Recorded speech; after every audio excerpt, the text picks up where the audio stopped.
Hello বন্ধুরা, যে আমরা নিজেকে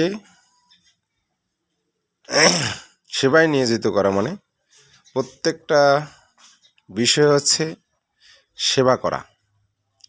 যেমন ধরুন যে আপনার পরিবারের প্রত্যেক মানুষকে নিয়ে সুখে সন্ধে থাকতে গেলেই সেবা করতে হচ্ছে, এবং পারস্পরিক মানুষকে নিয়ে চলতে গিয়ে আপনাকে সেবা করতে হচ্ছে।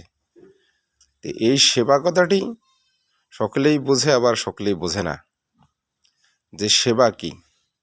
সেবাটাই হচ্ছে যে আপনার পরিবারকে নিয়ে আপনি যখন সুখে শান্তি থাকতে চাবেন তখনই আপনার সেবা হবে।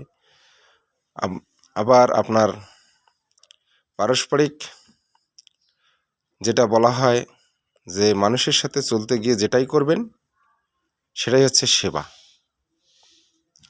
সকলকে ধন্যবাদ।